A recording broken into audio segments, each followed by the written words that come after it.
who are born into this world, said Dr. Norman E. Borlaug, American agronomist, the father of Green Revolution and Nobel laureate. Dr. Borlaug was the founder of Norman Borlaug Field Award.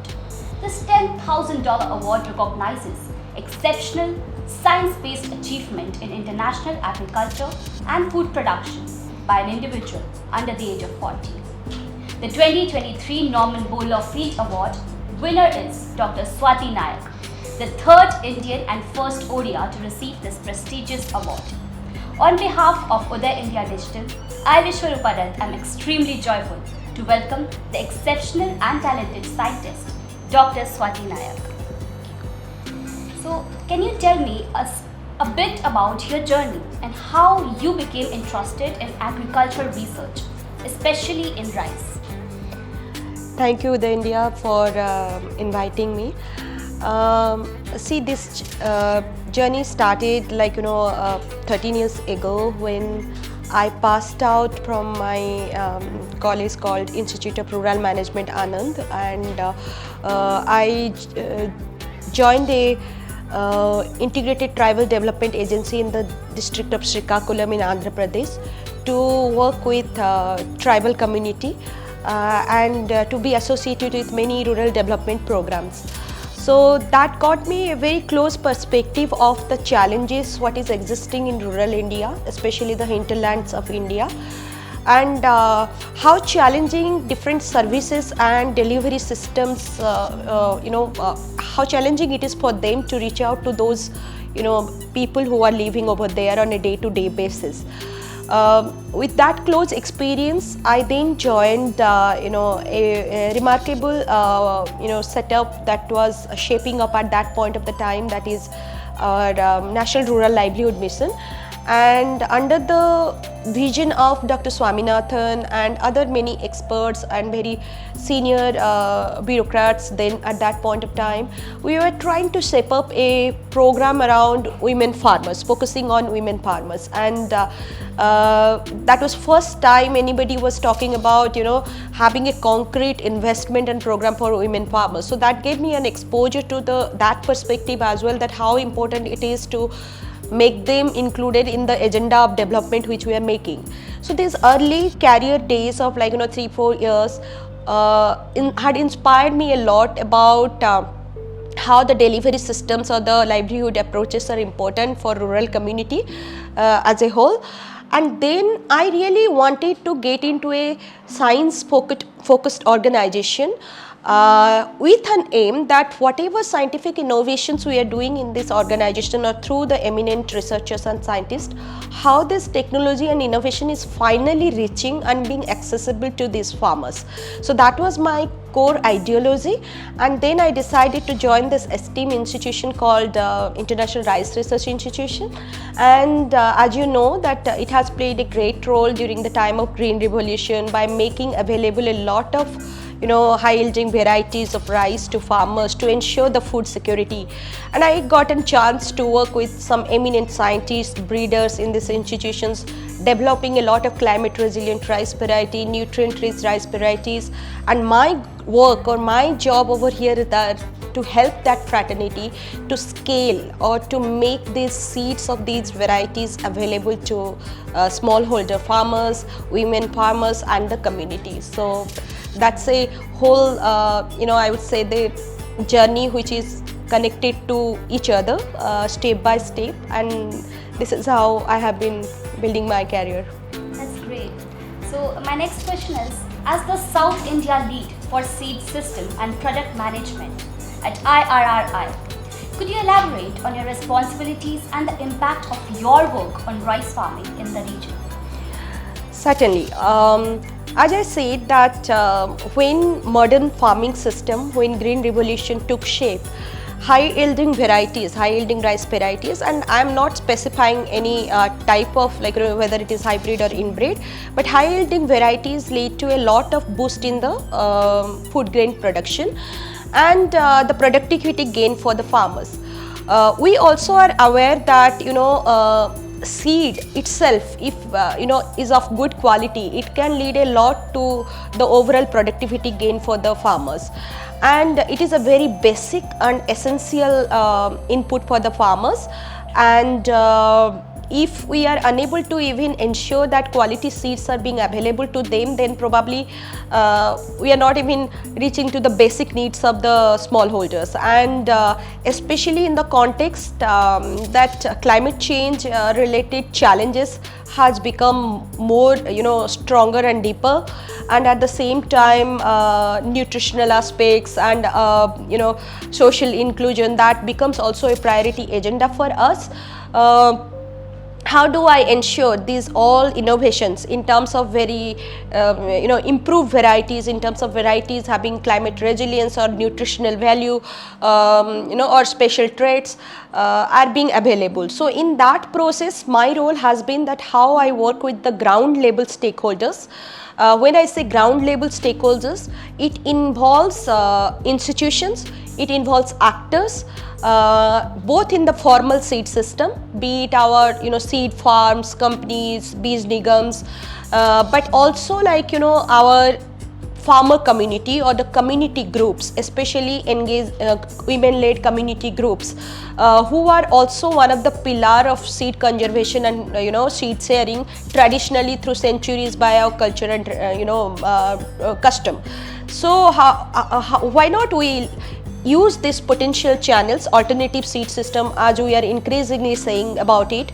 Why don't we also mainstream them in the process, empower them to have the knowledge to how to produce quality seeds, use the quality seeds, and also develop income generation opportunities around that thing. So in that case, my role has been to reaching out these to smallholder farmers directly, but also through various extension institutions at the national level, thanks to the the entire KBK systems and National Agriculture Research and Extension systems, who joined hand in expanding this goal, and all those scaling and community institutions who joined hand to reach out to more and more farmers to create a cascaded effect. So, winning the Norman E. Borlaug Award for Field Research and Application is a remarkable achievement. What was the focus of the research that led to this prestigious recognition? Absolutely. As you know that I am leading, my area of research is around seed systems, that primarily talks about creating demand for improved varieties and building a robust supply system for those seeds of those varieties, so that seeds are available locally, building a decentralized seed system, building an equitable seed system, and doing it by action, not just like carrying out research or writing about a methodology or delivery mechanism, but also ensuring that all that partnerships are happening in scale. All that efforts which we are making, those are in a considerable quantified volume to reach to those millions of farmers. Throughout my close to decade-long career in ED, I can say that my team, my system team, and me together in the domain over India and Bangladesh, at least we have played very central and critical role to scale almost like 20 promising climate resilient or high yielding varieties, new varieties, and have helped farmers to replace their older varieties and have the access to seeds of these things. Our supported or women led seed producing enterprises, which is led by community, they have been like more than by now over the last 2-3 years rigorous efforts with them, more than like 8-9 tons of seed being circulated, shared, or is into formal business channel now by them. So it's just not like a productivity gain, but it's also a angle or a central of empowerment which you are creating for that community to having better income opportunities around seed system as well. So we have broadened the scope of opportunity for the community and what we say, the sustainability overall. That's great. So, can you share some of the most exciting innovations or breakthroughs in rice research that you've been involved in during your career at IRRI? See, I do feel that, and I would like to give credit to the community of breeding research fraternity who have really developed many promising climate resilient rice varieties over the last decade. And I have played a role of scaling that thing. I have played a role of strengthening those things, the impact on ground. But I want to give credit to those all scientists who have given their years in scientific research to develop those kind of innovations. And as we evolve and as we see much deeper problems and challenges that is existing, and we need to address that thing in coming years, like nutrition, health. That becomes the centrality of our problems which we want to provide solution with.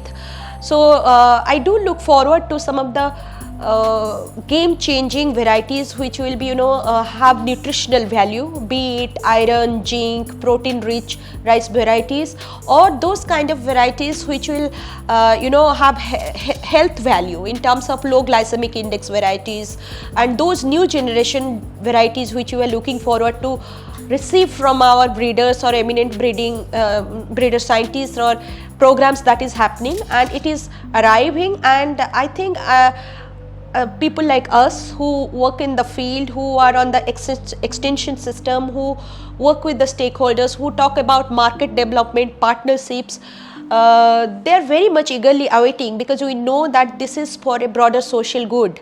This is for for the people, the consumers. So I look forward to these kind of innovations continuing.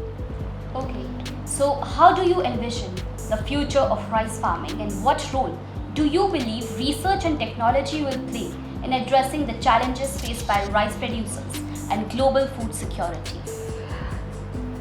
Well, research and agriculture science has a lot role to play, and if I give an example of some very astounding research bodies in agriculture in national system, like ICR in India, Bangladesh Rice Research Institute in Bangladesh, Bina in Bangladesh, and lot of ICS, individual ICS centers in India, along with all these international organizations like ED and other crop centers. So we together as a fraternity or network have been putting a lot of effort, and as I was giving an example that nobody thought that climate resilient varieties could be arriving or could be developed, and they will be giving equally competitive yield along with the farmers mega varieties or older varieties, at the same time giving them security against the climatic risks. So similarly, now we are talking about that when diseases like diabetes are has become a matter of concern, when people are looking about healthier lifestyle, we are still bothered about the malnutrition and all those things. So this nutrient rich or biofortified rice and all those aspects could also be some of the futuristic innovations which we are looking forward to. But at the same time, how do we deliver this technology, and what innovations we can make in the delivery or scaling pathway remains also critical, and that requires a kind of a step change in terms of how we train our extension system, how we train our scholars, researcher, young students in extension system. The curriculum is remodeled on how our scaling programs will look like. So those kind of delivery models need also a little bit of revamping or customizing as per the need, and I think we all are working towards it. A lot more to be done, but we are on track. Alright, so what are some of the major challenges currently faced by rice farmers in South India, and what strategies or solutions are being implemented to address these challenges? Well, I mean, let's not segregate it into like a specific region, but if I can segregate into the land holding pattern, that would be like a better way to look at it. Like we do have regions and pockets in India where the land holding patterns are big, whom we say large farmers or little bit medium farmers, and then we talk about the smallholder farmers. So we talk about the those farmers who have very limited land holding, and that actually very much defines like how much access to resources, information, trainings, exposure you have. That defines, that segregates, and this is a fact. And that there remains the catch that whether our technology and innovations which we are developing are customized according to meet the needs of such kind of groups or not. If I am talking about a technology which is very high cost intensive, if I am talking about a technology which requires large machinery use, think about a smallholder farmer and think about a very fragmented landholding pattern, how that will be feasible to run a big machinery, or what economic value it will give to that farmer particularly.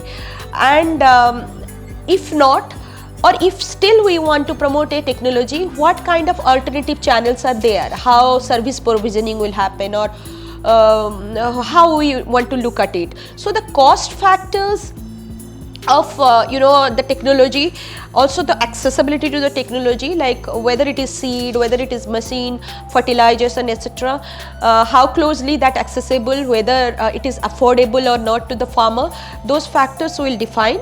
And it will vary from the smallholder to large farmer, and we need that customization, and we need to see that what technology would suit to what condition. Okay.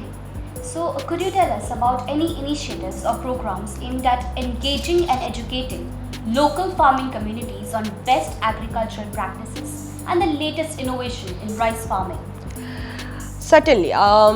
See, I believe that one scientist or one expert cannot reach out to millions of farmers, and we are talking about, if I particularly talk about rice farming, we have billions of rice farmers in India.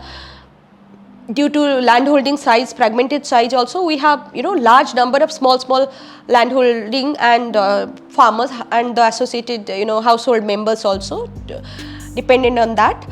And in order to reach out to them, we need an army of extension agents, scaling agent, people who could communicate about science, the innovations, and also the market agents who could supply them the technology or innovations what we are talking about.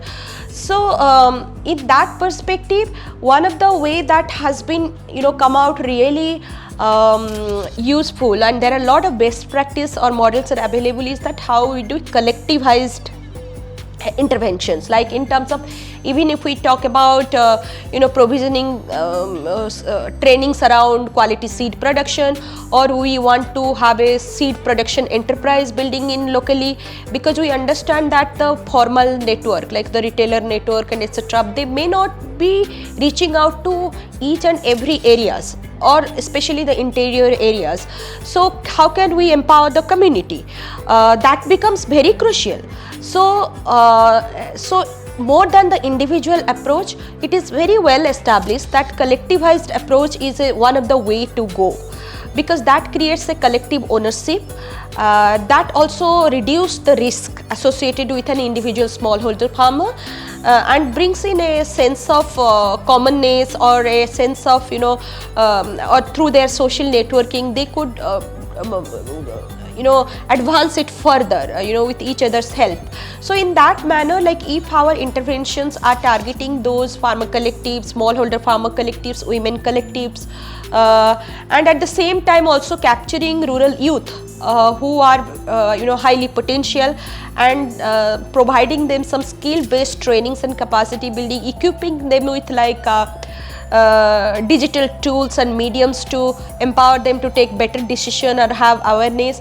So those kind of approaches are something which we need to look at and we have been using in our program. So farmer collectivization and seed enterprise has been a very central to our research area, and especially focusing on women, young women farmers, and that has yielded immense result to us, and we have not only talked about lab to farm model but farm to market approach over there for them also, because so that they are able to market the seeds, not just sharing among each other but also make it a profitable business and all those things, providing them not only the technical training but also the market or regulatory aspects, how to ensure quality seed production, how to do the seed certification, because if you want to go to market, you want to compete with other players, your quality assurance certification gives you an edge.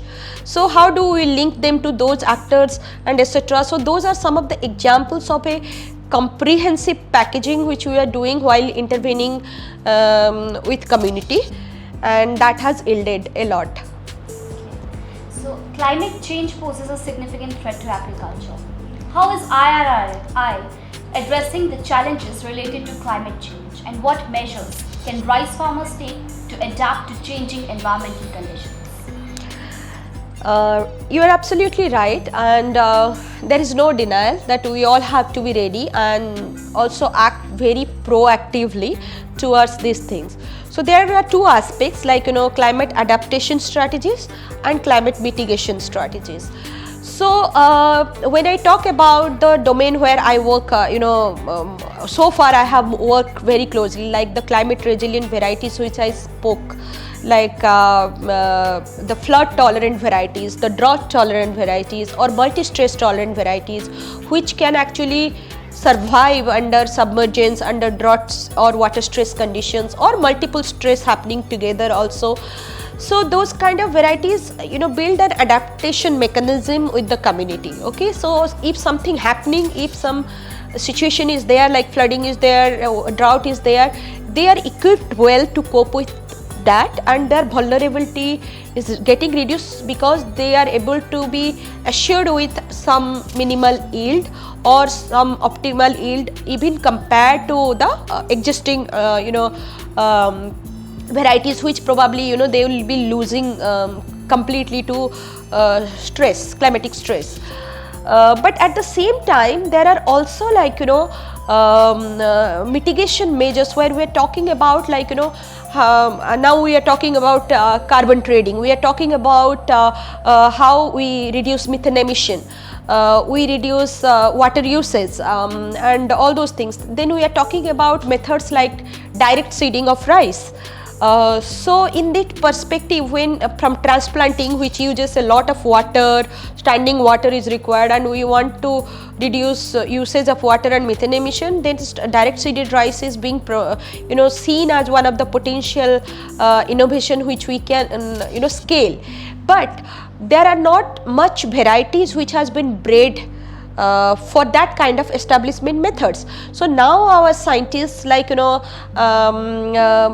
working towards this very closely, that how we can breed or develop varieties for that kind of establishment conditions, and herbicide tolerant varieties, DSR suitable varieties, early maturing varieties which which would mature earlier, and all those things. So that would also add a lot of angle to that, so that we use less resources, less natural resources, but also other kind of external applications which we inputs which we will be applying. So overall this kind of intervention accompanied with a lot of other technological intervention can really address to climate change related induced situation, and so that is something, a way to go forward.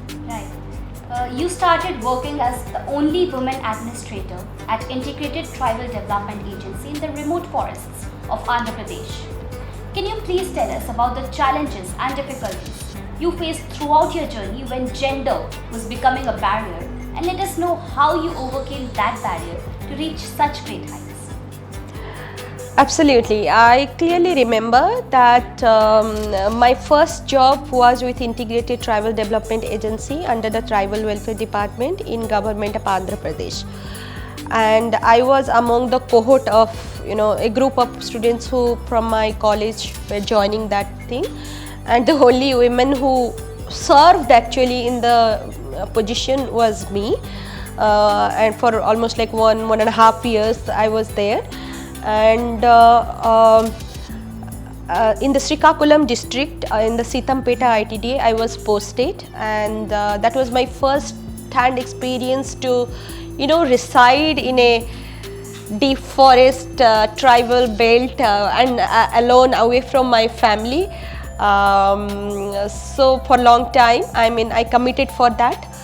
And yes, and then when I joined, my first boss was also a woman, a senior IAS officer, and she is right now Dr. Santa Kumari, who is the Chief Secretary of Telangana right now. So there was already, when you see such tall women leaders, you get some kind of also inspirations. Okay, so they have reached to certain stage, and you are there, and you have been hired to serve a very difficult region, and you need to feel that thing that you have been hired because they believe that you can sail through those challenging situations and you can deliver. So even though I felt challenges surviving there, then but then as I started working with the community, and I received so much of love from the team over there.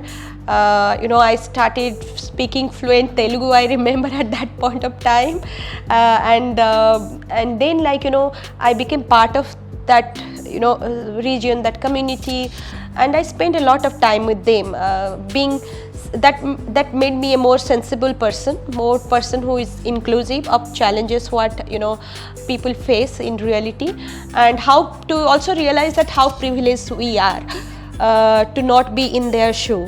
And then starting from there and shaping up and working in some of the remarkable programs and teams focusing on women and etc. So I was molded into somebody, or as a woman that that is ready to take up any challenge and ready to aspire and do something. So I never thought in my mind that gender would be a barrier for me. I thought that I am just equal. I went with that flow. Yes, but over the last decade long career while being in ERI, apart from being a scientist, as I am a woman, I saw motherhood and many new challenges cropped up, and obviously a woman has to do a lot more than their male counterparts, because social or whatever the physiological induced things you have. In that I had my family support from my bosses, teams, and I think they all were with me in this journey. So I would like to thank them, and I don't think that if you have that determination that anything can stop you. It's very inspiring. Mahila Kisan Sashakticaran Pariyojana, the initiative by you at the National Rural Livelihood Mission, has benefited 4 million women farmers till date. How were you able to achieve such a success at such great lengths in this arena? See, I was just one of the stakeholders. In the beginning, when the program was being conceptualized or structured. After that, I joined ERI. So a lot of people has to be given credit who have been involved in scaling that program. But I also take pride that I was involved in that most crucial stage where foundation was being built. Working with the team and seniors who were there in that point of the time, we together built up something specifically designed for women farmers, and nothing was as such existent by then in this country. I mean, we all recognize the fact that women, though forms a major workforce in agriculture, they miss out their identity as a farmer because their names are not there in land ownership, records and etc. So when they don't have their names, they are the invisible stakeholders. So then they miss out to the opportunities to trainings, opportunity to getting access to input, information, and lot more things. And then there is already inequity, and we cannot expect them to be the same label as they like their male counterpart. So in that case, how we organize them, we make them, we collectivize them and we make them independent in terms of income generation activities. I mean, lot of collectives were there by then, thanks to the whole, the earlier collectivization, microfinance, credit linkage programs and etc. But we felt that there is not much has been done to convert those collectives to do the true income generation activities related to livelihood, and that was agriculture. I was involved in the agriculture programming, but later it also ramified or diversified into non-farm activities and livelihoods as well. But how do we involve them exactly in income generation activities was our goal, and creating mechanisms for that was one of the area for that. And I'm really glad I read through it, and my colleagues and friends who still have been working and promoting this program, and where it has reached by now, benefiting maybe at least minimal 4 million of farmers. That is really heartening to see, and this certainly has created some mindset change and a lot of impact on ground. Here's my last question for you. What advice would you give to young scientists aspiring to make a meaningful impact in the field of agricultural research, particularly in context of addressing global food security challenges? Certainly. I'm a field scientist, and I have won this award for field application and other things. So I respect all the domains of science, and I will give my experience only on the basis of the field science domain. And those kind of scientists, young researchers who are in the domain of agriculture extension or rural innovation, I really would advise that in your young days, when you are starting, invest enough of time understanding your client base or the consumer base or the so-called community who are the end user of different intervention. It could be a technology, it could be anything, a delivery model or any method you are talking about, it could be anything, but invest your time on field understanding the real nuances of it. Whatever we get to read in classroom or the books, that changes a lot in the real life field conditions. Every technology is not executed or adopted in an optimal condition. It is adopted to the ability of that particular stakeholder or the farmer or the situations that is prevailing in that particular location, and it is important to understand that nuances. But at the same time, when you grow up and when you do great science and etc., also invest time in science communication. When I say science communication, that need not be only in terms of published journal, high impact factor journal papers. Try to also create communication space or windows to reach out to more broader audience in terms of our policy makers, our extension programming bodies, flagship programs in the country, various other organizations who are working in the delivery sides, even farmers, even progressive, even the not farmer collectives, or even our delivery networks, dealers or market actors. So try to build communication channel to showcase the evidence and to showcase the result of your work or the implications of your work in the language which they will understand and perceive. And it is very important to communicate the science what you are doing, so that people are influenced, people are seeing what you are doing, and then also that will lead to replication, scaling, and what we say as the ripple effect.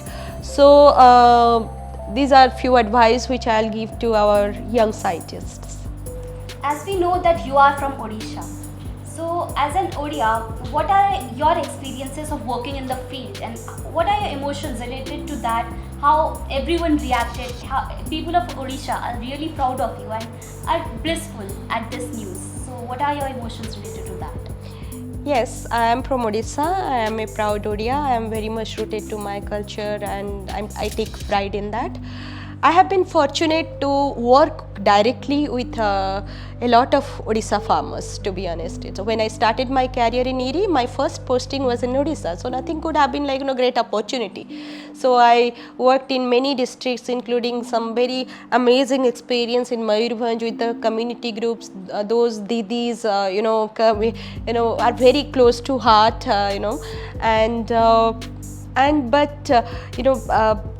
the way I saw the reaction after the declaration of this award, it was really overwhelming. The entire fraternity, and including the Chief Minister of Odisha and our visionary bureaucrat, or whom we fondly say technocrat, Dr. Arvind Padhi, and many other eminent personalities. They all were expressing congratulatory messages to me, and I am really grateful and thankful to each of them. And it was a matter of great honor when Honorable President of India also gave congratulatory message, and that nothing can be more motivating to a young women scientist coming from the apex country head, and that to a woman, that to somebody from my state. So it was all like connecting emotions that is making it very special, and I am really thankful to my state, my Odia sisters and brothers, my friends who have been part of this journey. We at Uday India are very privileged to have you here. Thank you so much for your valuable time. Thank you so much, Uday India team, for having me here. Thank you.